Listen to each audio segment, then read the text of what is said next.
Hello guys, very good evening. तो आज हमारा ये तीसरा चैप्टर है एडवांस लेवल वर्कआउट शेड्यूल का। तो आज हम बैक बाइसेप्स पे डिस्कस करने वाले हैं। इससे पहले पिछले दो चैप्टर में हमने कवर किया था एक लेग्स का और फिर दूसरे दिन का कार्डियो का। तो ये जो टॉपिक चल रहा है, ये जो चल रहा है अपना एडवांस लेवल का। इससे पहले हमने बिगनिंग लेवल का और इंटरमीडिएट लेवल का फिनिश कर दिया है। ओके, तो जब हमने बिगनिंग लेवल का वर्कआउट चार्ट बनाया तो वो पूरा एक लेक्चर था और इंटरमीडिएट का भी एक लेक्चर था, लेकिन ये एडवांस लेवल का बहुत ही लंबा है, तो इसको हम सीक्वेंस वाइज करेंगे, ऐसा डेज वाइज। तो एक दिन 2 दिन ऐसा, मतलब हर डे का एक चैप्टर होएगा। तो इसमें आप देखिए कम से कम 6 से 7 चैप्टर होंगे। तो एडवांस लेवल के वर्कआउट में हम हर एक लेक्चर में एक डे का पूरा डिटेल से डिस्कस कर रहे हैं, क्योंकि ये थोड़ा लंबा चौड़ा है। तो हमने पहले दिन लेग्स का वर्कआउट का शेड्यूल बनाया था, ऐसा चार्ट बनाया था जिसमें लेग्स के अंदर कौन कौन से इंपॉर्टेंट एक्सरसाइज जो है आपको कस्टमाइज करके उसमें लिखने हैं। और सेकंड डे का कार्डियो से रिलेटेड एक्टिविटी था कि अगर आप एडवांस लेवल का वर्कआउट करें तो उसमें कार्डियो है, कितने दिन करेंगे, कितना करेंगे, कौन सा इंपॉर्टेंट एक्सरसाइज कार्डियो वाले दिन करना है, कितना रनिंग करना है, हार्ट रेट कितना होना चाहिए, सारा डिटेल उस पर डिस्कस किया। तो आज का हमारा तीसरा चैप्टर है, वो है बैक बाइसेप्स। ओके, ये वाला। तो जब भी आप एडवांस लेवल का वर्कआउट चार्ट बना रहे हैं तो आपको बैक बाइसेप्स में कौन कौन से एक्सरसाइज ऐड करनी है और उसमें से कौन सी इफेक्टिव एक्सरसाइज है उस पर हम बात करेंगे। तो देखिए स्टार्ट करते हैं यहीं से। पहला है पुलअप्स और चिनअप्स। ओके, पुलअप्स और चिनअप्स दोनों एक ही होता है। कुछ लोग इसको पुलअप्स बोलते हैं, कुछ लोग चिनअप्स बोलते हैं। अब इसमें कितने वेरिएशंस होते हैं देखिए पुलअप्स और चिनअप्स में। एक है prone grip, okay, wider grip और न्यूट्रल ग्रिप, वेटेड, असिस्टेड, ऐसा डिफरेंट टाइप का पुलअप्स होता है। ओके, तो अभी प्रोन ग्रिप का मतलब क्या है? प्रोन ग्रिप मीन्स ये वाला ग्रिप पकड़ना है। जब हम पुलअप्स करते हैं अपने आप को उठाने के लिए तो ये वाला ग्रिप पकड़ेंगे, इसको बोलते हैं प्रोन ग्रिप। ये सबसे ज़्यादा इफेक्टिव होता है, डिफ़िकल्ट भी होता है, लेकिन ये ज़्यादा फंक्शनल होता है क्योंकि ये कोरोनल प्लेन में, बॉडी के कोरोनल प्लेन में मूवमेंट कराता है। ओके, ज़्यादातर मूवमेंट सेजेटल प्लेन में होते हैं, लेकिन ये कोरोनल प्लेन में होता है। तो ये जब हम ऐसा समझो किसी भी दीवार के ऊपर ऐसा हाथ रख के ऊपर चढ़ते हैं, अपनी बॉडी को ऊपर पुल करते हैं, तो जिस एंगल पे, जिस डायरेक्शन में मूव होता है, ये उसी का मिमिक्री होता है। ओके, तो इसलिए इम्पोर्टेंट है फंक्शनल पॉइंट ऑफ व्यू से। फिर सेकंड ये है अपना वाइडर ग्रिप।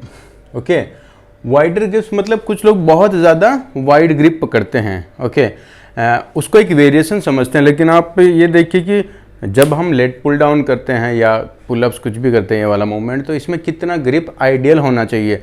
तो लेट पुल डाउन की एक एक्सरसाइज का पर्टिकुलर हमने वीडियो बनाया है, उस पर पूरा डिटेल से डिस्कस किया कि जब भी आप पुलअप्स करते हैं या लेट पुल डाउन करते हैं तो उसमें ग्रिपिंग कैसा होना चाहिए, कितना वाइड पकड़ना चाहिए, क्योंकि हर एक कोच आपको अलग अलग टाइप से बताएगा कि कोई बोलेगा नैरो पकड़ी तो ज़्यादा इफेक्टिव है, कोई बोलेगा थोड़ा पैरेलल, कोई वाइड। लेकिन एक्चुअल में इसका रीज़न क्या होता है कि जितना ग्रिप आप वाइड पकड़ेंगे उतना ही रेंज ऑफ मोशन कम हो जाएगा। देखिए यहाँ से मैं अगर समझो, अगर मैं यहाँ से पकड़ा हूँ, इसमें मेरे दोनों आर्म्स पैरेलल है, तो मैं सीधा ये 90 डिग्री खींचता हूँ। इससे जिससे वाइड करूँगा और थोड़ा रेंज कम, और वाइड करूँगा थोड़ा रेंज कम। इस तरह से जितना वाइडर ग्रिप रहेगा उतना ही रेंज ऑफ मोशन कॉम्प्रोमाइज होता है। और बहुत ज़्यादा अंदर नहीं पकड़ना है, क्योंकि यहाँ से पकड़ के ऐसा पुल करते तो ये ऑकवर्ड पोजीशन हो गया है। ओके, जैसे हम नॉर्मली ऐसा पुश प्रेस करते हैं, पुशअप मार रहे हैं अगर आप, तो ऐसा पुशअप्स करना और हाथ को एकदम क्लोज करके पुशअप्स करना ऑकवर्ड पोजीशन हो गया। तो उसी तरह से इसमें बहुत ज़्यादा नैरो नहीं होना चाहिए, वाइडर ग्रिप में पैरेलल होना चाहिए। ओके, ये आपको ध्यान में। तो बहुत ज़्यादा वाइडर ग्रिप आपको नहीं लेना है। न्यूट्रल ग्रिप का मतलब होता है ये वाला, ऐसा सामने रख के पुलअप्स करना। तो जब हम ये वाला पकड़ के करते हैं, ओके, प्रोन ग्रिप, ये वाला पकड़ के करते हैं, तो इसमें क्या होता है, ये वाला मेन मसल काम कर रहा है। अब जब आप ऐसे पकड़ेंगे तो भी मेन मसल यही रहेगा, लेकिन यहाँ पे जैसे आप ऐसे करते हैं ना, तो थोड़ा असिस्टिंग मसल्स में स्विच होता है। आप जैसे यहाँ किए, अभी देखो मेरा 4 आर्म ज़्यादा इन्वॉल्व है, फिर मैं जैसे यहाँ करूँगा इस लाइन पे, तो अभी है ना 4 आर्म और आपका जो ये बाइसेप्स है ये 50-50 पकड़ लिया। फिर जैसे मैं ऐसे अंदर करता हूँ, अभी मेरा बाइसेप्स ज़्यादा इन्वॉल्वमेंट है। आपने देखा रहेगा जब हम ऐसा बाइसेप्स मारते हैं तो हेवी लिफ्ट कर सकते हैं। फिर जैसे आप हैमर ग्रिप मारेंगे थोड़ा कम बैठ जाएगा, पूरा रिवर्स किया तो और कम वेट जाएगा। ऐसा क्यों? क्योंकि जैसे आपका ये रेडियसल ना मूव होता है, अंदर की तरफ घूमता है, रोटेट होता है, यहाँ मैकेनिज्म चेंज होता है। अभी इस कंडीशन में बाइसेप्स पूरा काम कर रहा है डोमिनेंटली। जैसे मैं इसको ऐसे घुमाता हूँ थोड़ा, अभी बाइसेप्स की बजाय थोड़ा ये इस पे ज़्यादा आ रहा है, फोर आर्म पे।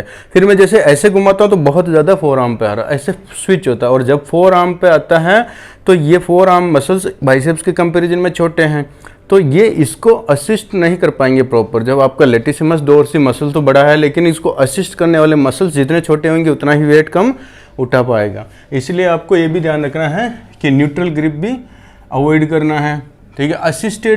एक असिस्टेड पुलअप होता है जो मशीन के, जब पुलअप्स का मशीन रहता है उसके नीचे पैड रखा रहता है और पैड के ऊपर अपन घुटने रखते हैं और फिर वो वेट चेक करते हैं कि कितना, जो भी आपको असिस्टेंट चाहिए, जितना चाहिए सपोर्ट चाहिए, उसके हिसाब से वेट लगा के जब पुलअप्स करते हैं तो वो मशीन आपको असिस्ट करता है उठाने में।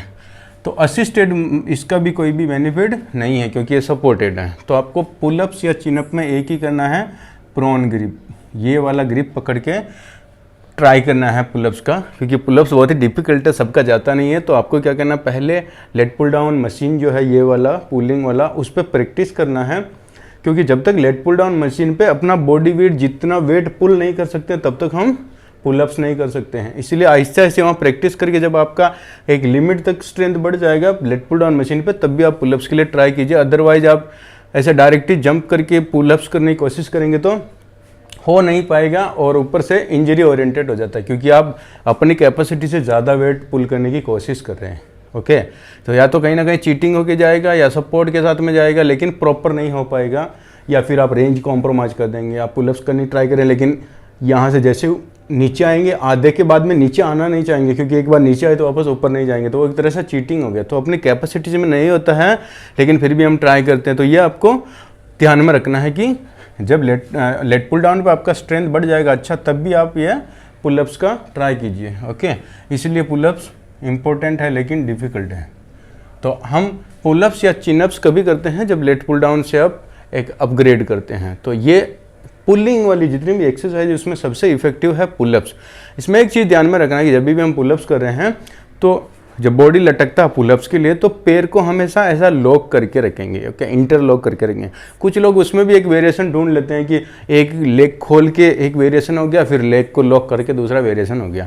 तो ये वेरिएशंस नहीं है, क्योंकि अपर बॉडी में जो मूवमेंट हो रहा है वो मसल तो सेम काम कर रहा है।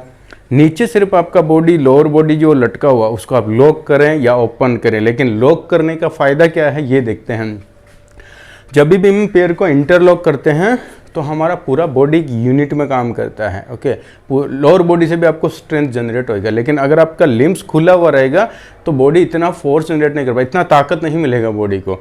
तो ये एक मैकेनिज्म होता है फिजिक्स का। तो जब भी आप देखिए कोई भी आप एक्सरसाइज करें पुलिंग से रिलेटेड किसी भी ग्रिप में, तो पैर को हमेशा इंटरलॉक करके रखें। आपकी मिड लाइन, ये हमारा मिड लाइन है, इस हमारे लिम्स जो हैं, लिम्स मिड लाइन के जितने क्लोज रहेंगे उतना ही बॉडी एक यूनिट में काम करता है, एक स्ट्रेंथ के साथ में काम करता है। इसलिए हमेशा जब भी पुलअप्स या चिनअप्स कर रहे हैं तो पैर को इंटरलॉक करके रखेंगे, और आप फोल्ड करें उसको या नीचे रखें, पर इम्पोर्टेंट चीज़ है कि आप पैर को हमेशा ऐसा इंटरलॉक करके रखेंगे। ओके, तो पुलअप्स करना है, प्रोन ग्रिप करना है और इंटरलॉक करके रखना है। सेकंड हो गया रोप क्लाइंबिंग। ये भी बहुत अच्छा एक्सरसाइज है, लेकिन इसके लिए भी बहुत ज़्यादा फोर आर्म का स्ट्रेंथ चाहिए। तो इसको हम सपोर्ट के साथ में भी करते हैं। सपोर्ट मतलब जैसे आप क्लाइंब कर रहे हैं रोप के ऊपर, तो पैर से एक आपने ग्रिप पकड़ा, एक स्टेप ऊपर गए, फिर पैर से लॉक किया, फिर दूसरा ग्रिप किया, फिर तो नीचे लोअर बॉडी से सपोर्ट ले रहे हैं रोप पे, तो वो हो गया सपोर्टेड।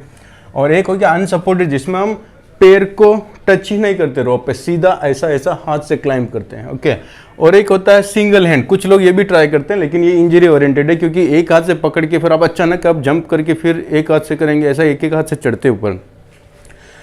तो ये सिंगल हैंड वाला कन्वीनियंट भी नहीं है, क्योंकि वो एक तरह से जब एक हाथ से चढ़ रहे हैं तो नीचे क्या करें, लेग से सपोर्ट ले रहे हैं, तो वो फिर से सपोर्टेड हो गया। तो इससे अच्छा दो हाथ से बिना सपोर्ट के करें।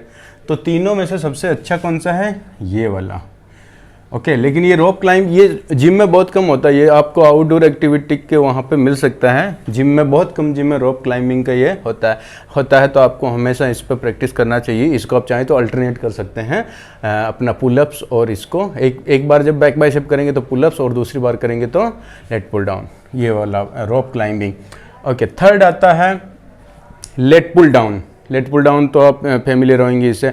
तो लेट पुल डाउन में मतलब 2-3 ग्रिप होते हैं, ये वाला ग्रिप प्रोन ग्रिप, ये वाला सुपाइन ग्रिप, ये न्यूट्रल ग्रिप। तो अभी आपको पता चल गया कि कौन सा ग्रिप बेटर है। ये वाला ग्रिप पे हमेशा ट्राई कीजिए। ये वाले ग्रिप में और ये वाले ग्रिप में चेंज कुछ नहीं है, सिर्फ आपका बाइसेप्स जो है उसकी जगह फोर आर्म ज़्यादा इन्वॉल्व होता है। ये वाला करते हैं तभी इसमें थोड़ा कम आएगा, इसमें पूरा बाइसेप्स काम करेगा। तो जहाँ बाइसेप का ज़्यादा सपोर्ट है आप ज़्यादा लिफ्ट कर पा रहे हैं, लेकिन ये फंक्शनल ज़्यादा है। तो इतना सा फर्क है लेट पुल डाउन। अब लेट पुल डाउन में भी अलग अलग टाइप का मशीन आता है। किसी जिम में एक ही बार रहेगा, ऐसा एक केबल एक बार रहेगा, इसको पुल करते हैं। किसी जिम में 2 बार रहेगा, लेकिन ये रॉड एक ही रहेगा। सबसे बेस्ट कौन सा होता है? जो सेपरेट मूव करता, जिसमें 2 तरफ वेट स्टेक रहेगा, 2 केबल आएगा और बार भी सेपरेट रहेगा अलग से।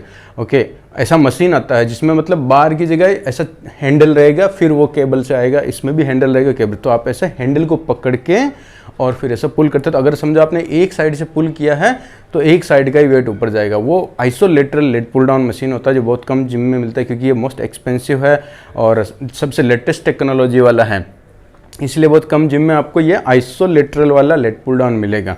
जितने भी एक्सरसाइज की मशीनें हैं डबल लिम्ब, जहाँ पे आपका काम जहाँ पे आपके 2 लिम्ब साथ में काम कर रहे हैं लेकिन इंडिविजुअली काम कर रहे हैं, वो सारी मशीन सबसे बेस्ट होती है, क्योंकि इसमें सिमेट्रिकल डेवलपमेंट होता है। हर एक इंसान का एक लिम्ब जो रहता है, चाहे वो हाथ या पैर, एक साइड का वीक रहेगा, एक साइड का स्ट्रांग रहेगा।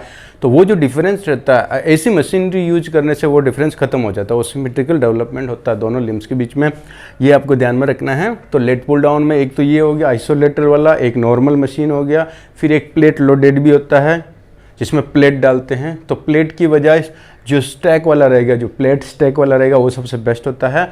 और एक और मशीन आता है जो फ्लोटिंग वाला, ठीक है, जिसमें आप जैसे ये पुल करते हैं तो वो सीट भी ऐसा साथ में फ्लोट होता है। तो उसका मैकेनिज्म प्रॉपर नहीं है, उसको आप अवॉइड करने की कोशिश कीजिए, वो इतना इफेक्टिव नहीं है। प्लेट डालते हैं और फिर जैसे आप इसको पुल करते हैं आपका सीट ऐसा फ्लोटिंग ऐसा मूवमेंट होता है, तो उसको भी आप अवॉइड करेंगे। सबसे बेस्ट रहता है आइसोलेटरल ये वाला। ओके, इसके लिए ट्राई कीजिए। तो लेट पुल डाउन हो गया अपना। फिर है बेंट ओवर रो। तो अगर आप ये दोनों कर रहे हैं तो आपको लेट पुल डाउन करने की ज़रूरत नहीं है। फिर आता है बेंट ओवर रो। ये भी बहुत ही इफेक्टिव एक्सरसाइज है। बेंट ओवर रो में अपन बॉडी को बेंड करके या तो बारबेल के साथ में डंबल के साथ में करते हैं। तो डंबल के साथ में हमेशा बेटर रहता है, क्योंकि ये आइसोलेटरल मूवमेंट होता है डंबल, और न्यूट्रल ग्रिप होता है। बारबेल में कैसा, जब आप ऐसा ग्रिप पकड़ते हैं तो ग्रिप जो रहता है वो एक फिक्स लाइन में रहता है, क्योंकि बारबेल तो मूव नहीं होगी, बारबेल का अपना पाथवे चेंज नहीं होता, तो बारबेल फिक्स लाइन में रहेगा। तो उस फिक्स लाइन के हिसाब से अपने को ग्रिप पकड़ना पड़ेगा। तो जब भी आप ऐसा पुल करते तो थोड़ा सा फोर आर्म की ये बोन पे पेन होता है कभी कभी, तो हमेशा डंबल पे आप ट्राई करेंगे तो ज़्यादा बेटर है। फिर सीटेड रो। अब देखिए सीटेड रो जो है ये वाला हम केबल पे करते हैं, लेट पुल डाउन केबल पे नीचे वाला पुली में, लेकिन ये असिस्टेड है और इसमें 90 डिग्री का ही रेंज ऑफ मोशन होता है, तो ये ज़्यादा इफेक्टिव नहीं है। लेट पुल डाउन में 180 डिग्री आप खोल सकते हैं। ओके, ये हो गया 1 आर्म रो। ये भी इफेक्टिव नहीं है क्योंकि असिस्टेड है और 1 बाय 1 करते तो थोड़ा चीटिंग भी होता है। में कुछ लोग तो ऐसा एंगल ही चेंज कर देते हैं, जबकि आपका बॉडी जो एकदम पैरेलल होना चाहिए, ग्रेविटी के पैरेलल होके ऐसा, और फिर आप ऊपर पुल करते हैं। वो लोग ऐसा सपोर्ट लेके दीवार से, वो जो डंबल का स्टैक रहता है, रैक रहता है पूरा, उसकी यहाँ पे ऐसे एंगल में, तो कैसा पाथवे चेंज हो जाता है, तो ग्रेविटी के अगेंस्ट मूवमेंट नहीं होता है। ओके, तो आपको 1 आर्म रो भी अवॉइड करना है। ये किस कंडीशन में करते हैं? जब भी समझो अगर आपने बहुत हैवी वर्कआउट किया, कोई भी थक गए, एनर्जी नहीं है, मूड नहीं है, तो कभी कभार ये सपोर्टेड एक्सरसाइज के लिए ठीक है। पर अगर आप बेंट ओवर रो जो सबसे इफेक्टिव एक्सरसाइज है, क्योंकि आपका कोर मसल को भी चैलेंज मिल रहा है इसमें, ये अनसपोर्टेड एक्सरसाइज है, तो इसमें भी आइसोलेटरल मूवमेंट हो रहा है, दोनों इंडिविजुअल मूवमेंट हो रहा है, तो फिर आपको 1 आर्म करने की जरूरत नहीं है। टी बार भी नहीं करना, एकदम बकवास एक्सरसाइज है, क्योंकि टी बार में क्या हो रहा है, एक तो इसका एंगल फिक्स रहता है, बारबेल जो है ऐसा बारबेल को बीच में से लेके ऐसा पुल करते हैं, तो एक तो उसका जो वेट है वो सर्कुलर मूवमेंट होता है, तो वो कंटिन्यूस टेंशन नहीं मिलेगा। सर्कुलर मूवमेंट में आधी रेंज में तो ग्रेविटी की लाइन में आएगा वो प्लेट, और आधी रेंज में ग्रेविटी के पैरेलल, तो वो ज़्यादा इफेक्टिव नहीं है। दूसरा उसका पाथवे भी फिक्स रहता है, ऐसे हो क्या था, आप उसको मतलब जैसे आप उठाने की कोशिश करेंगे तो वो ऐसे घूम के ही आएगा। ओके, तो ये एकदम सबसे लेस इफेक्टिव एक्सरसाइज है। स्ट्रेट आर्म पुल डाउन, ये केबल पे वाला करते हैं, बैक वाला, तो ये एक्सरसाइज आइसोलेशन मूवमेंट है, ज़्यादा इफेक्टिव नहीं है। लेकिन ये किस कंडीशन में करते हैं? अगर आपको कुछ एल्बो से रिलेटेड प्रॉब्लम हो तभी, क्योंकि अगर आपको समझो बैक को ट्रेन करना है लेटिसिमस डोर्सी को, लेकिन एल्बो में कुछ प्रॉब्लम है तो आप ऐसा पुलिंग नहीं कर सकते। तो इसमें क्या होएगा, आप एल्बो को लॉक रख के पुल करेंगे सीधा, तो सीधा ये वाला एक सिंगल जॉइंट काम करेगा आपका शोल्डर का एक्सटेंशन ये वाला, ओके। और इसमें आप लेटिसिमस डोर्सी को ट्रेन कर सकते हैं। अदरवाइज जैसे नॉर्मल रूटीन है आपका तो कभी भी ये स्ट्रेट आर्म पुल डाउन लेने की ज़रूरत नहीं है, ये रिहैब जैसा एक्सरसाइज है। फिर इसके बाद में आता है डंबल पुल ओवर, जो बेंच पे लेट के ये वाला करते हैं। ये भी इफेक्टिव नहीं है, क्यों? क्योंकि ये डंबल सर्कुलेशन मूवमेंट कराता है, और जब आप इतना हेवी वेट पुल कर सकते हैं, लेटिसिमस डोर्सी बहुत बड़ा मसल होता है लेग्स के बाद में, हमारी अपर बॉडी में लेग्स, पूरी बॉडी में लेग्स सबसे बड़ा मसल होता है, ग्लूट्स वगैरह आपका हैमस्ट्रिंग और क्वाड्रिसेप। इसके बाद अपर बॉडी में सबसे बड़ा मसल होता है आपका लेटिसिमस डोर्सी। ये इतना बड़ा मसल है कि हेवी वेट खींच सकता है, तो फिर आपको ये बेंच पे लेट के पुल ओवर डंबल से ऐसे टाइम पास करने की ज़रूरत नहीं है। एक तो सर्कुलर मूवमेंट होता है और फंक्शनल भी नहीं होता, आपका पूरा बॉडी तो लेटा हुआ सपोर्टेड मूवमेंट है, ओके। तो ये डंबल फुल ओवर भी आपको नहीं करना है, ओके। अभी इसके बाद आता है रेजिस्टेंस बैंड। बैंड से कभी कर सकते हैं आप जब भी आप जिम में नहीं जा रहे हैं, घर पे एक्सरसाइज कर रहे हैं या आउटडोर ट्रेनिंग कर रहे हैं, को और बहुत ज़्यादा ऑप्शंस अवेलेबल नहीं है, तभी आप थेरा बैंड से बहुत टाइप का एक्सरसाइज कर सकते हैं। अभी जितने भी हमने एक्सरसाइज ये मशीनरी की है, इसमें अलग अलग वेरिएशन है। जैसे आप लेट पुल डाउन जो है ये 2-3 प्रकार की मशीन है, उसके साथ कर सकते हैं। रेजिस्टेंस बैंड एक्सरसाइज तभी करना जब भी आपके पास ये सारी सुविधाएं अवेलेबल नहीं, आप जिम नहीं जा रहे हैं या आउटडोर एक्टिविटी के लिए या फिर होम ट्रेनिंग के लिए, ठीक है। इसी रेजिस्टेंस बैंड से आप अलग अलग टाइप के एक्सरसाइज पुलिंग वाला कर सकते हैं। जैसे ऊपर अटका के आप किसी भी दरवाजे में किधर भी अटका के ये वाला पुल कर सकते हैं, सामने वाला पुल कर सकते हैं, ओके। तो इसमें पुलिंग का आपको ऑप्शन मिलता है रेजिस्टेंस बैंड के थ्रू, लेकिन ये इतना इफेक्टिव नहीं होता अगर आप कंपेयर करते हैं इन सब से, ओके। फिर इसके बाद में आता है अपना ये वाला, देखिए इंक्लाइन बेंच रो, ओके। आपने देखा रहेगा इंक्लाइन बेंच रो, बेंच को 45 डिग्री करके फिर उसके ऊपर लेट जाते हैं और डंबल को ऐसा पुल करते हैं। तो उसमें क्या होता है, पूरा अपना बॉडी का वेट जो है वो बेंच के ऊपर होता है, तो उसकी वजह से अपना चेस्ट कंप्रेस होता है, तो प्रॉपर ब्रीदिंग नहीं हो पाता है। पहला रीज़न ये है, डिसएडवांटेज। दूसरा है कि जब हम इंक्लाइन पर लेट के डंबल को खींचते हैं तो डंबल का डायरेक्शन चेंज होता था, ग्रेविटी के अगेंस्ट मूवमेंट नहीं होता, वो टेंजेंट पुल होता है। तो उससे आपको 100% स्ट्रेंथ वो नहीं मिलेगा, आपको रेंज ऑफ मोशन के ड्यूरेशन में आपको कंटिन्यूस टेंशन नहीं मिलेगा 100%, ओके। तो इसलिए आपको इंक्लाइन बेंच रो भी नहीं करना है। TRX ट्रेनर के साथ में कर सकते हैं। अगर आपके पास ये सुविधा उपलब्ध नहीं है तो एक TRX ट्रेनर हमेशा आप कैरी करिए आउटडोर एक्टिविटी के लिए या होम ट्रेनिंग के लिए, और TRX ट्रेनर से भी बहुत अच्छा इंटेंसिटी के साथ में आप पुलिंग का एक्सरसाइज कर सकते हैं, दरवाजे पर लटका के हर एंगल के साथ में, मतलब बहुत उसको आप ईजी भी कर सकते हैं, इंटेंसिटी बढ़ा सकते हैं, या एकदम ऑपोजिट में अगर आपको इससे पुलअप्स भी करना तो भी उसको ऊपर लटका के आप पुलअप्स कर सकते हैं उस पर, ओके। तो TRX बेल्ट एक ऑप्शन है, हाई इंटेंसिटी का बेस्ट ऑप्शन है, लेकिन अगर आपके पास ये सुविधा उपलब्ध नहीं है तो आप ये करेंगे, अदरवाइज ज़रूरत नहीं है। एक जिम्नास्टिक रिंग आता है, वो सेम ऐसा ही है, स्ट्रिप आता है TRX बेल्ट की जगह वो जिम्नास्टिक रिंग, उससे भी आप कर सकते हैं, लेकिन ये फंक्शनल ट्रेनिंग से रिलेटेड है, या फिर आपके पास ये सारे ऑप्शन नहीं है, आप जिम में नहीं जा रहे हैं, घर पे वर्कआउट कर रहे हैं, आउटडोर एक्टिविटी कर रहे हैं, तो इसके थ्रू भी आप पुलअप्स का एक्टिविटी कर सकते हैं, लेकिन ये लास्ट ऑप्शन है, ओके। अभी देखिए ये जितना भी एक्सरसाइज है वो सब पुलिंग का एक्सरसाइज है, आपकी लेटिसिमस डोर्सी मसल्स को पुल करने के लिए, जो विंग्स वाला वी शेप वाला जो मसल्स है उसको टारगेट करता है सारा एक्सरसाइज। तो अब इसमें से जो है कुछ ही मेन इंपॉर्टेंट एक्सरसाइज वो हम पिक करने वाले हैं। फिर इसके बाद में आप देखिए श्रग्स, ओके। ये बैक में आता है श्रग्स, ये मूवमेंट होता है, तो कुछ लोग को लगता है कि ये शोल्डर का एक्सरसाइज है और बहुत सारे लोग इसको शोल्डर वाले दिन करते हैं, लेकिन शोल्डर में नहीं करना है क्योंकि ये बैक का एक्सरसाइज है और इसका मूवमेंट पुलिंग का रहता है, तो ये हमेशा आप बैक में लेंगे। अब शोल्डर श्रग्स को आप कितने तरीके से कर सकते हैं, आप डंबल के साथ कर सकते हैं, बारबेल के साथ कर सकते हैं, केबल के साथ कर सकते हैं, प्लेट्स के साथ में और मशीन के साथ में, कैटल बेल, रेजिस्टेंस बैंड, इतने सारे ऑप्शन हैं, लेकिन सबसे बेस्ट ऑप्शन होता है वो आपका डंबल।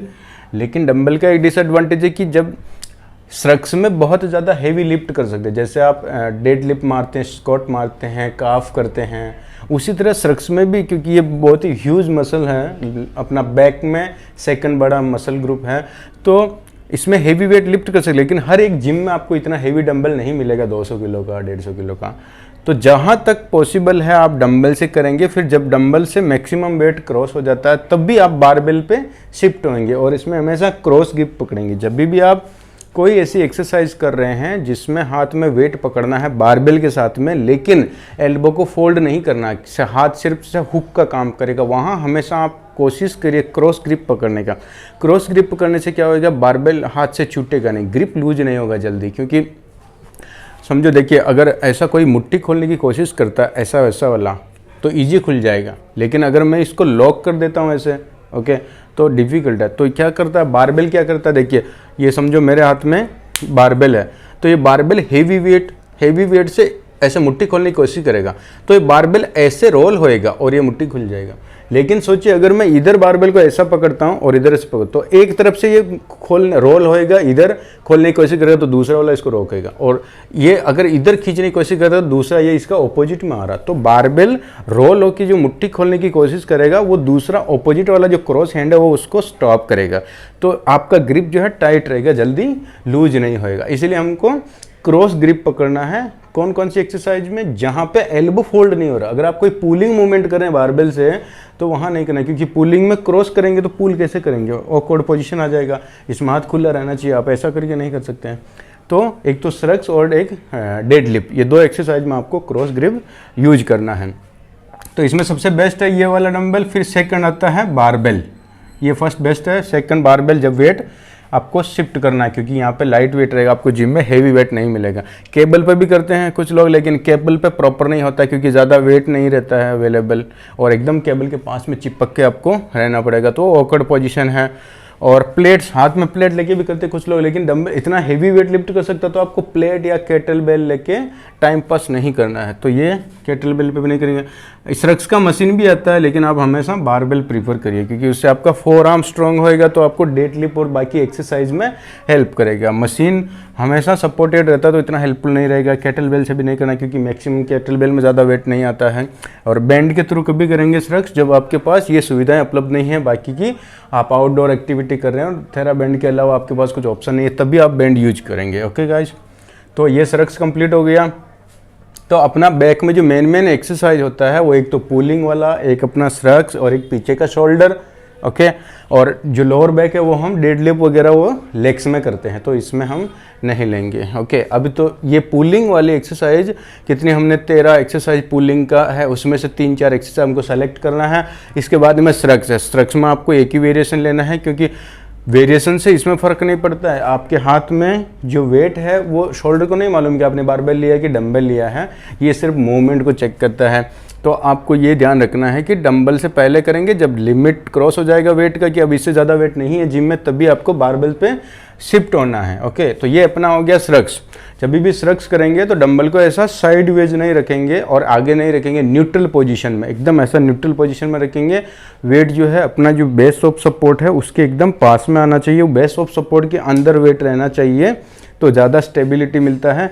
जहाँ हम शू लेस बांधते हैं उसके एकदम एग्जैक्टली ऊपर आपका डंबल होना चाहिए। ओके, उसी लाइन में। तो ये अपना डंबल का हो गया स्ट्रक्स। स्ट्रक्स के ऊपर एक अलग से सेपरेट वीडियो बनाया है, अगर आपको पूरा कॉन्सेप्ट समझना उसका कि उसका फॉर्म टेक्निक कैसा रहेगा, तो आप वो स्ट्रक्स वाला वीडियो देखेंगे हैं। ओके, इसके बाद आता है रियर डेल्टोइड, पीछे वाला शोल्डर, ये वाला। अभी ये शोल्डर का मसल है, इसका लोकेशन शोल्डर है, लेकिन इसका जो फंक्शन है वो पुलिंग वाला है। तो इसका भी एक वीडियो है कि आप ये फेस पुल कैसे करते हैं, पीछे के डेल्टोइड को, रियर डेल्टोइड को कैसा ट्रेन करते हैं, और ये कौन से वर्कआउट शेड्यूल में आता है, वो सारा डिटेल से डिस्कस किया। फिर भी हम थोड़ा बेसिक में यहाँ पे समझ लेते हैं कि रियर डेल्टोइड जो है उसका काम है आर्म्स को ऐसा पीछे की तरफ पुल करना। अगर आपने हाथ को अंदर रखा तो बैक काम करेगा, थोड़ा ऊपर किया तो रियर डेल्टोइड काम करेगा। इसलिए हमेशा जब भी आप रियर डेल्टोइड करते हैं तो इसको सीधा 90 डिग्री का एंगल रखना है आपको आर्म पिट में, ऐसा वाला पुल करना है। आपने देखा रहेगा इसमें सबसे कॉमन मिस्टेक क्या होती है, जिम में ज़्यादातर लोग जो फेस पुल करते हैं तो वो पुली को इतना ज़्यादा ऊपर से हिट कर देते हैं और फिर यहाँ से ऐसा पुल करते हैं, तो ये एंगल चेंज हो गया। ऐसा एंगल से अगर पुल करेंगे तो क्या होगा, आपका लेटिसिमस डोर्सी काम करेगा। तो वेट कहाँ से आना चाहिए, केबल इस लाइन से आना चाहिए, एकदम स्ट्रेट पैरेलल, ग्रेविटी के पैरेलल लाइन होना चाहिए पुली का। तो शोल्डर की लाइन में, शोल्डर की हाइट तक पुली को सेट करेंगे और फिर वहाँ से वेट को सामने पुल करना है। बैठ के भी कर सकते हैं, खड़े होके भी कर सकते हैं। खड़े होके करेंगे उसका बेनिफिट है कि कोर मसल को ट्रेनिंग होएगा, बैठ के करेंगे तो आगे सपोर्ट रहेगा तो आप ज़्यादा पुल कर पाएंगे। और ये हमेशा ये वाला मूवमेंट कंपाउंड करेंगे। इसमें आइसोलेशन मूवमेंट भी होता है, ये रिवर्स पैक्ड एग फ्लाई वाला होता है, लेकिन वो एक तो पीछे ऑकवर्ड पोजीशन जाता नहीं है बराबर हाथ, और ऊपर से आइसोलेशन मूवमेंट है तो इतना इफेक्टिव नहीं है। ओके, तो इसमें केबल आप प्रीफर करेंगे, ठीक है। डंबल से भी कर सकते हैं, लेकिन डंबल से भी क्या आपको प्रोन हायरो पूरा बॉडी को उल्टा लटका के फिर बहुत सारे लोग करते हैं, लेकिन उसमें क्या होता है, ये वाला चीटिंग हो जाता है। जब भी आप बॉडी को बेंड करके पुल करने की कोशिश करते हैं तो ये हाथ अंदर चला जाता है, ये बाहर एकदम पूरा ओपन नहीं रहेगा, ठीक है। इसलिए आप अगर डंबल से कर रहे हैं, आपके पास ऑप्शन नहीं, डंबल से अगर कर भी रहे हैं तो डंबल से हमेशा कंपाउंड मूवमेंट चाहिए। कुछ लोग डंबल से भी आइसोलेशन मूवमेंट करते हैं, बॉडी को झुका के फिर ऐसा ऐसा करते हैं, तो एक ऐसा सर्कुलर मूवमेंट हो गया। तो इस पर प्रॉपर रेंज, पूरी रेंज ऑफ मोशन के ड्यूरेशन में इसको टेंशन नहीं मिलेगा, हाफ रेंज में कॉम्प्रोमाइज़ होगा। इसलिए अगर आप डंबल से भी कर रहे हैं तो सर्कुलर मूवमेंट नहीं होना चाहिए, ऐसा बॉडी को बेंड करके ग्रेविटी की लाइन में ये ऐसा सीधा पुल करेंगे। जैसे आप चेस्ट में कैसा प्रेस करते हैं, एकदम ऑपोजिट, ये चेस्ट में आपने प्रेस किया और इसके अंदर सीधा पुल करना है सामने। डिस्टेंस चेंज नहीं होना चाहिए कि यहाँ से इतना आते आते वाइड हो गया डंबल, ऐसा नहीं, सीधा सामने ऐसा पुल करना है बॉडी को बेंड करके। आपका बॉडी जो है वो टॉर्सो जो है ग्रेविटी के पैरेलल रहेगा। ओके, तो ये इसके थ्रू, डंबल के थ्रू कर सकते हैं, ठीक है। केबल, ये डंबल हो गया। मशीन में वो जो मैंने बताया अपना ये रिवर्स पैक्ड एग फ्लाई वाला मशीन आता है। ओके, ये तो मशीन इतना इफेक्टिव नहीं है, डंबल भी ज़्यादा इफेक्टिव नहीं है। बैंड के थ्रू भी कर सकते हैं। ये सेकंड लास्ट ऑप्शन है कि जब भी आप घर पे कर रहे हैं, आउटडोर एक्टिविटी कर रहे हैं और कुछ नहीं है, तब आप थेराबैंड यूज करेंगे। TRX बेल्ट से भी कर सकते हैं, लेकिन इफेक्टिव नहीं है। ओके, तो सबसे बेस्ट क्या है रियर डेल्टो को ट्रेन करने के लिए, केबल के ऊपर, क्योंकि एक तो इसका मूवमेंट प्रॉपर है और वेट ग्रेविटी की लाइन में एकदम वेट स्टेक ऊपर नीचे होता है। ओके, तो रियर डेल्टो को ट्रेन करने के लिए सबसे बेस्ट ऑप्शन ये है, सेकंड ऑप्शन ये है। ओके, ये सेकंड ऑप्शन, ये फर्स्ट ऑप्शन। ओके, तो अभी हमारा ये हो गया है सब कुछ। अब हम स्विच करते हैं बाइसेप्स के ऊपर। तो हम बैक और बाइसेप्स एक साथ में करते हैं, चेस्ट शोल्डर ट्राइसेप एक साथ में करते हैं, बैक के साथ में रियर डेल्टोइड लेते हैं। तो उसका चेस्ट शोल्डर ट्राइसेप हो गया, जैसे यहाँ पे चेस्ट शोल्डर ट्राइसेप, इसका बैक बाइसेप्स और रियर डेल्टोइड आरडी। ओके, तो ये अभी हमारा ये हो गया है, पुल वाला हो गया है, स्ट्रक्स वाला हो गया है। अभी हम बाइसेप्स पे डिस्कस करते हैं। बाइसेप्स में जो है ज़्यादातर लोग जो वेरिएशंस लेते हैं बाइसेप कर्ल में अलग अलग, जैसे आप डंबल से कर रहे हैं, केबल से कर रहे हैं, बारबेल के साथ कर रहे हैं, EZ बारबेल से कर रहे हैं। ओके, कभी कभी कुछ लोग कैटल बेल से भी करते हैं, कुछ लोग प्लेट पकड़ के भी करते हैं। तो वेरिएशंस इतना इंपॉर्टेंट है, एक चीज़ हमेशा ध्यान में रखिए, variations are not so important, क्योंकि वेरिएशन में क्या होता है, आपके हाथ में डंबल है कि बारबेल है, केबल है कि रोप है, मसल्स को नहीं मालूम है। मसल को क्या चाहिए, मसल को सिर्फ रेजिस्टेंस चाहिए कि इसको लोड मिल रहा है कि नहीं मिल रहा। पर जितने आप वेरिएशन चेंज करेंगे उतने बायोमैकेनिक्स चेंज हो जाता है। तो अगर आपको ये मालूम है कि इसका मैकेनिज्म कैसा, ग्रेविटी के अगेंस्ट में कितना 100% लोड आ रहा है कि 90% लोड आ रहा है, वो डिसाइड करेगा कि आपके हाथ में जो है वो परफेक्ट है। ओके, तो अभी हम देखते हैं बाइसेप कर्ल में आप डंबल से करते हैं, तो डंबल में क्या होगा, न्यूट्रल ग्रिप रहता है, तो ऐसा आप मूवमेंट करा सकते हैं। बारबेल में लाइन फिक्स रहता है, तो वो एक ही लाइन में आपको मूवमेंट होगा, तो उससे क्या कभी कभी आपका फोर आर्म की जो बोन है, रेडियस अल्लाह, उसमें पेन होने लगता है। तो बारबेल से अवॉइड करने की कोशिश करेंगे। अगर आप ऐसे कर रहे हैं तो इससे करेंगे डंबल के साथ में, नहीं तो अगर जिम में केबल पर कर रहे हैं तो केबल पर सबसे ज़्यादा बेस्ट है, क्योंकि केबल पर क्या होता है, कंटिन्यूस टेंशन मिलता है। जहाँ से आपने स्टार्ट किया वेट, वहाँ से लेके फुल रेंज तक आपको कंटिन्यूस टेंशन मिलेगा। किस पे, केबल पे। ओके, तो बाइसेप्स अगर आपको करना है तो केबल पे सबसे बेस्ट होता है फर्स्ट ऑप्शन। ओके, फिर इसमें आप बारबेल पे भी कर सकते हैं, EZ बारबेल पे भी कर सकते हैं, लेकिन वो सब वेरिएशंस हैं। EZ का मतलब थोड़ा सा आपका आर्म्स को ऐसा घुमा देगा वो हैमर के चक्कर में। फिर आप इसमें हैमर ग्रिप भी करते हैं, रिवर्स ग्रिप भी करते हैं। लेकिन ये ध्यान रखिए, ये जितना भी आप ग्रिप यूज करेंगे इसमें होता कुछ नहीं है, सिर्फ हल्का सा एंगल चेंज होएगा। आपका बाइसेप्स की बजाय फोर आर्म पे थोड़ा लोड आएगा ज़्यादा। लेकिन फोर आर्म को ट्रेन करने का सबसे अच्छा तरीका है कि आप जब हेवी वेट करते हैं, कोई भी हेवी वेट हाथ में पकड़ते हैं, चाहे वो स्ट्रक्स के लिए पकड़ रहे हैं, डेड लिफ्ट के लिए पकड़ रहे हैं, या कोई भी एक्सरसाइज करने के लिए, जितनी देर आपने होल्ड किया heaviest weight in your forearm, वही आपके फोर आर्म को ट्रेन करे। क्योंकि फोर आर्म के जो मसल्स हैं, फ्लेक्सर्स और एक्सटेंसर, ये ऐसे ही डिज़ाइन किए गए मसल्स हैं कि ये ज़्यादा देर तक वेट को होल्ड करने का काम करते हैं, कॉन्ट्रैक्शन वगैरह ऐसा नहीं ज़्यादा। तो इसलिए हम ऐसा ध्यान रखिए कि जितना वेट होल्ड करके रखा उतना ही आपका फोर आर्म डेवलप होएगा। ओके, तो फोर आर्म को आपको अलग से ट्रेन करने की ज़रूरत नहीं है। करना है तो रिवर्स कर्ल करेंगे ये वाला, और ये भी केबल पे, क्योंकि वहाँ पे कंटिन्यूस टेंशन मिलता है। तो ये केबल पे कर सकते हैं। हैमर कर्ल करने की ज़रूरत नहीं है, क्योंकि ये इसका पार्शियली है। यहाँ पे पूरा बाइसेप काम कर रहा है, यहाँ पे बाइसेप्स थोड़ा कम हो जाएगा। ये 50-50 समझ लीजिए कि यहाँ 50% फोर आर्म काम कर रहा है, 50% बाई आर्म। तो ये न तो इसमें है ना इसमें है। इससे बेटर है कि इस हैमर को आप पूरा घुमा दीजिए, तो एटलीस्ट रिवर्स करके पूरा फोर आर्म पे आएगा। तो ये करने की ज़रूरत नहीं है, ये चाहे तो केबल पे। अभी इसमें एक और मैं डाल देता हूँ, प्रीचर कर्ल 19। ठीक है, प्रीचर कर्ल जो होता है वो ऐसा एंगल पे होता है, मतलब उसको या तो इंक्लाइन इस पे कर सकते हैं। अपना प्रीचर कर्ल का जो मशीन आता है ना, उसके ऊपर हाथ रख के ये वाला मूवमेंट करते हैं। तो इसका एक वेरिएशन आप ले सकते हैं, क्योंकि इसमें क्या हो रहा है, मैकेनिज्म चेंज हो रहा है। जब भी हम प्रीचर कर्ल करते हैं तो बाइसेप्स, ये जो बाइसेप्स के दो हेड हैं, इसके नीचे एक और ब्रैकियलियस करके एक और मसल आता है, डीप मसल आता है। वो सिर्फ एक जॉइंट पे काम करता है, आपके एल्बो के जॉइंट पे। तो उसका काम है एल्बो को। तो जब आप प्रीचर कर्ल का पोजीशन लेते हैं तो बड़ा बाइसेप वाला मसल जो है वो इधर इंगेज हो जाता है, शोल्डर को फ्लेक्स कराने में इंगेज हो जाएगा। तो अब यहाँ काम नहीं कर पाएगा, तो यहाँ इस डीप मसल को सपोर्ट नहीं कर पाएगा, तो ये पूरा अपना काम खुद से करेगा।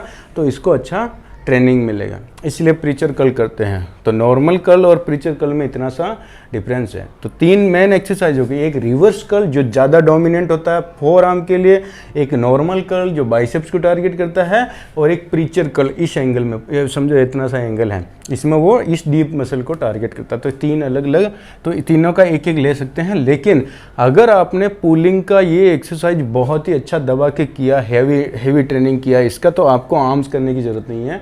क्योंकि ये जितने भी हमारे प्राइम मूवर हैं, चाहे आप पुलिंग कर रहे हैं चाहे पुशिंग कर रहे हैं, ओके, जितने भी बड़े मसल्स को टारगेट करें, तो असिस्टिंग मसल्स जितने भी हैं आपके आर्म्स, आगे का पीछे का, ये फोर आर्म वगैरह, ये सब इसके कंपैरिजन, इसके हिसाब से ट्रेन होता है। आप देखा, अगर आपको एकदम एस्थेटिक बॉडी चाहिए, प्रॉपर शेप जैसा डिज़ाइन, नेचुरल जैसा डिज़ाइन होता है वैसा ही चाहिए, तो आपको अलग से इनको 10-10, 20-20 वेरिएशन लेने की जरूरत नहीं। जब ज़्यादा वेरिएशन आर्म्स का करते तो उससे क्या होता है, इनके डेवलपमेंट से ज़्यादा इनका डेवलपमेंट हो जाता है। तो बॉडी का जो एक नेचुरल शेप रहता है वो वैसा नहीं दिखता। आपने देखा रहेगा बहुत सारे बॉडी बिल्डर का, कहीं से ये पंप हो रहा, कहीं ये पंप हो रहा, कहीं आर्म फोर आर्म इतना लटक रहा, लेकिन चेस्ट में यहाँ पे गड्ढा हो रहा। तो वो पूरा प्रोपोर्शन नहीं होता है बॉडी का डेवलपमेंट जो एक नेचुरली होता है। तो जब आप इसको ट्रेन करेंगे चेस्ट को, तो ऑटोमेटिकली इसके लेवल पे ये ट्राइसेप ट्रेन हो जाएगा इसकी एक्सरसाइज में। वैसे ही सेम जब आप पुलिंग करेंगे, इसको जितना ट्रेन करेंगे इसके हिसाब से, इसके रेशियो में, तो इनका एक रेशियो होता है, आपका फोर आर्म का, असिस्टिंग मसल्स का और प्राइम मूवर का एक रेशियो होता है। तो आपको बहुत ज़्यादा लोड लेने की ज़रूरत नहीं है आर्म्स के ऊपर। आपका फोकस मेन होना चाहिए कि आप चेस्ट को कितना हेवी ट्रेन कर रहे हैं और बैक को कितना हेवी ट्रेन कर, तो ऑटोमेटिकली इसके हिसाब से जितना डेवलप होएगा उसके हिसाब से डेवलप हो जाएगा। ओके, इसलिए आर्म्स पे ज़्यादा जोर देने की जरूरत नहीं। फिर भी अगर आपको ऐड करना है एक दो कि आपको खुजली है, नहीं कर मैं हमको करना है, तो फिर इसमें ये 2-3 एक्सरसाइज आप ले सकते हैं। तो अभी चलिए, ये पूरा समझ गए आप कि बैक का जो मेन एक्सरसाइज, उसमें एक पुलिंग वाला है, एक स्ट्रक्स वाला है, एक रियर डेल्टोइड है और आर्म्स है। उसमें से हम छांट के अभी यहाँ पे एक चार्ट बनाते हैं 5-10 एक्सरसाइज। तो सबसे पहले कौन सा लेंगे हम, पुलअप्स। ओके, पुलअप्स लेने वाले हैं हम। तो पुलअप्स के अंदर देखेंगे आप, चिनअप्स और पुलअप्स दोनों एक ही होता है। यहाँ पे मैं लिखता हूँ पुलअप्स और चिनअप, सॉरी, ओके, पुलअप्स और चिनअप्स एक हो गया। ये जब आप लेट पुल डाउन करके अच्छा स्ट्रेंथ डेवलप हो गया, तब भी हम पुलअप्स और चिनअप्स करने वाले हैं। ओके, तो अगर आप ये पुलअप्स चिनअप्स नहीं कर सकते हैं तो फिर आप लेट पुल डाउन पे स्विच होना है। तो यहाँ पे अगर आप पुलअप्स और चिनअप कर रहे हैं तो आपको लेट पुल डाउन भी करने की ज़रूरत नहीं है, सीधा आप आ जाएंगे बेंट और रो पे। ओके, अभी इसके ऑप्शन में मैं डाल देता हूँ। इसके ऑप्शन में आप ले सकते हैं lat pull down. Okay,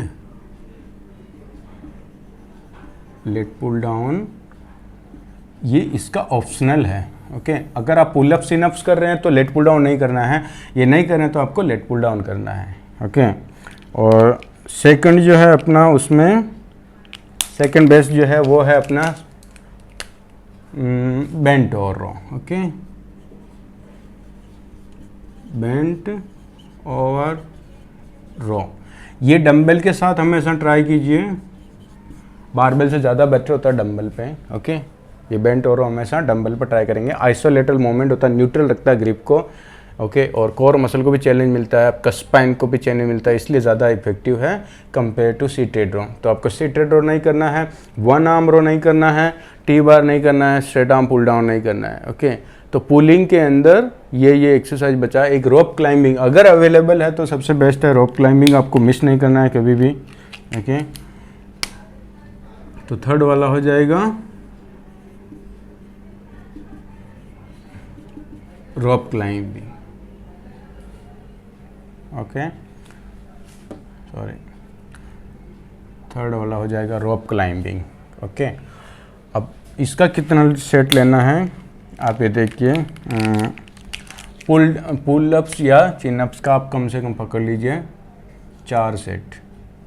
okay, और फिर बेंट और का भी 4 सेट, बेंट और का ओके, बेंट और रो का 4 सेट ले लीजिए। तो कितना हो जाएगा टोटल आपका पुलिंग का 8 सेट। ओके, रोप क्लाइंबिंग है तो लॉटरी है, 3 सेट आप इसका कर लीजिए। ठीक है, तो रोप क्लाइंबिंग का हो गया आपका 3 सेट। ठीक है, बेंट और रो का 4 सेट, पुल डाउन या पुलअप्स का 4 सेट और रोप क्लाइंबिंग का 3 सेट। ठीक है, तो ये 3 एक्सरसाइज में आपका कंप्लीट हो गया है पुलिंग वाला मोमेंट। ओके, अब आप आगे आइए श्रग्स। ठीक है, चौथा है अपना श्रग्स। श्रग्स कैसे करना है, डंबल आपका प्रायोरिटी होना चाहिए, फर्स्ट चॉइस।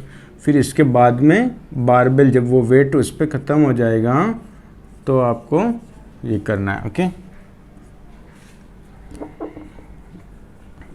यहाँ पे बारबेल कर देता हूँ सीधा, जगह कम है थोड़ा, बारबेल। ओके, तो ये 3 एक्सरसाइज पुलिंग का करने के बाद में श्रग्स करेंगे। ओके, और श्रग्स का कितना सेट लेना है, 5 सेट लेना है, क्योंकि ये बहुत ही इंपॉर्टेंट एक्सरसाइज है। श्रग्स आपका ट्रेपेजियस डेवलप होएगा तो आपका बॉडी थोड़ा ह्यूज दिखेगा, एस्थेटिक लुक अच्छा दिखेगा उसमें। ओके, तो श्रग्स अपना हो गया है। इसके बाद हम देखते हैं कौन सा बचा, रियर डेल्टोइड। तो एक हम शोल्डर का भी वेरिएशन ले लेते हैं। ओके, ये करेंगे केबल पे, फेस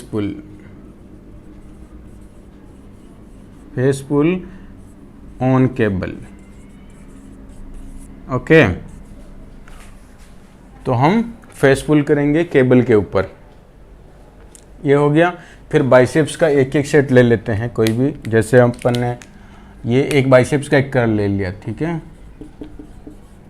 बाइसेप्स कर्ल किस पे लेंगे, डंबल।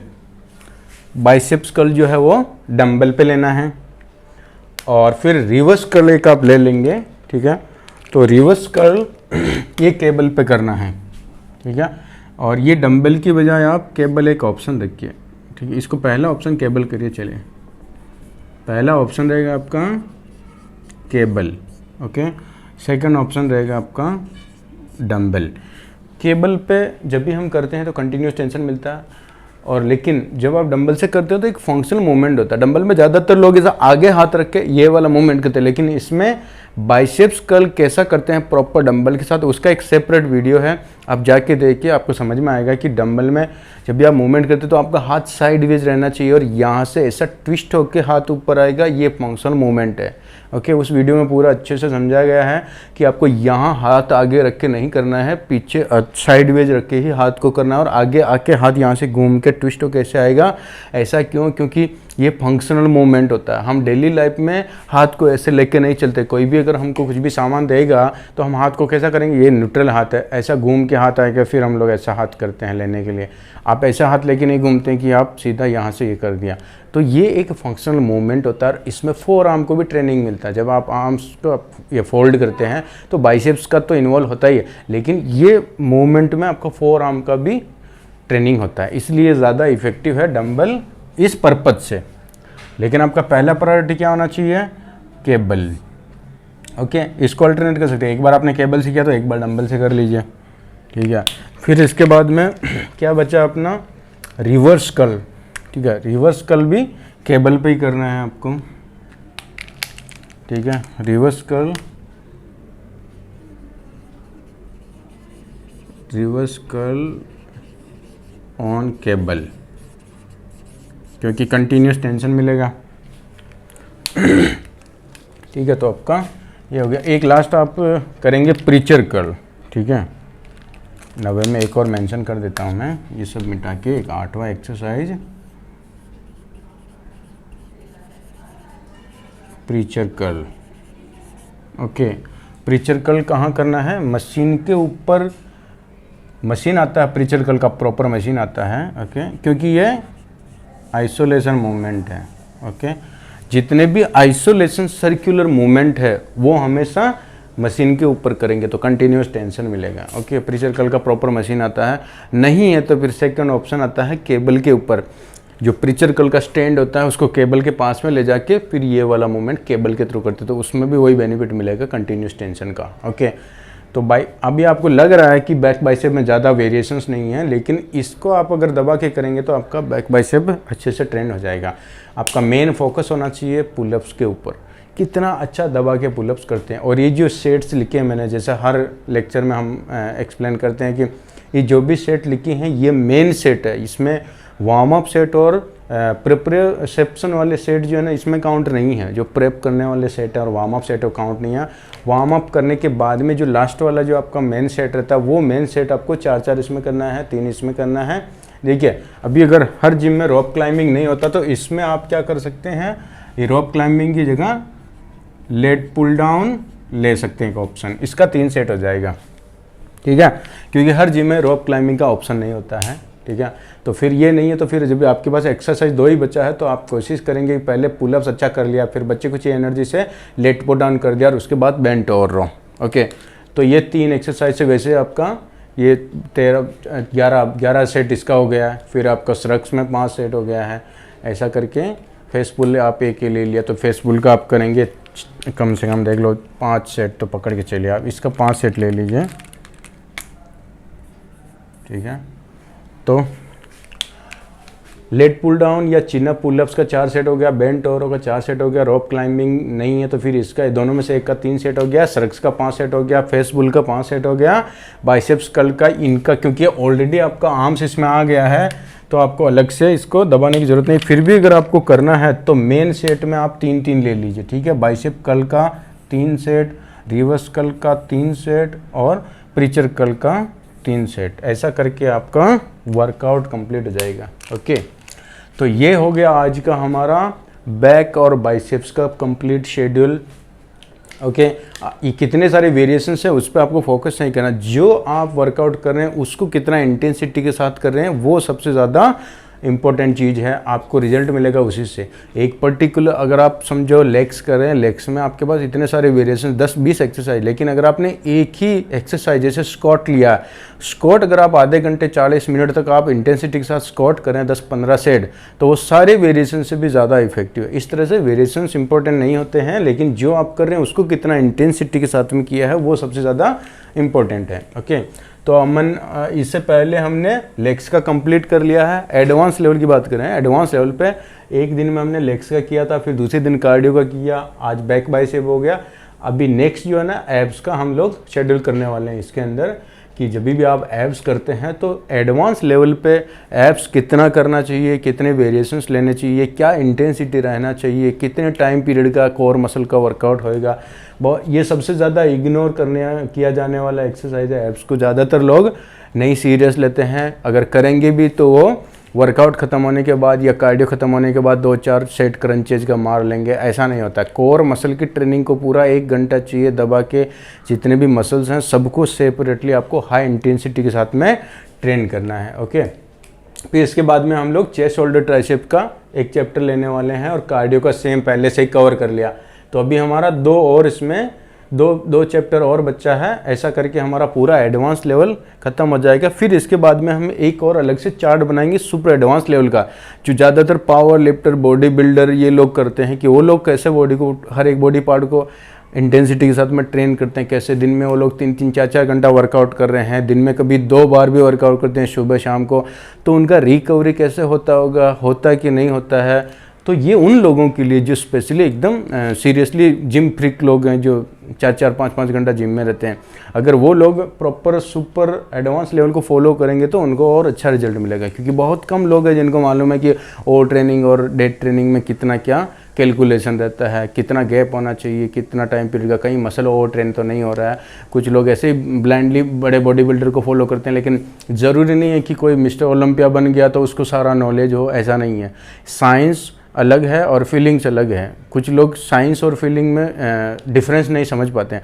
अगर आप कोई भी इंसान अगर फेमस हो गया है तो इसका मतलब ये नहीं कि वो करेक्ट ही है, वो रीज़न आपको समझ में आना चाहिए, आपको वो कन्विंसिंग लग रहा है कि नहीं लग रहा, ये सबसे ज़्यादा इंपॉर्टेंट है। आपको एक एग्जांपल देता हूँ, एर्नोल्ड, जब एर्नोल्ड का बहुत ज़्यादा मतलब उसके टाइम में इतना पॉपुलर था तो उन्होंने खुद का ही अपना एक वर्कआउट निकाला, अपने का एर्नोल्ड प्रेस करके। शोल्डर का एक एक्सरसाइज होता है जिसमें आप ऐसा करेंगे, घुमाएंगे, फिर ऐसा उठाएंगे, राइट, एर्नोल्ड प्रेस। अब उन्होंने क्या क्लेम किया था, उन्होंने बोला कि अगर आप एर्नोल्ड प्रेस करते हैं तो आपके शोल्डर के तीनों मसल्स काम करते हैं, तीनों हेड एक साथ काम करते हैं। उनका कहने का मतलब था कि अगर आप एर्नोल्ड प्रेस करते हैं तो आपका शोल्डर का एंटीरियर भी काम करेगा, मिडिल डेल्टोइड भी काम करेगा और पीछे वाला भी काम करेगा।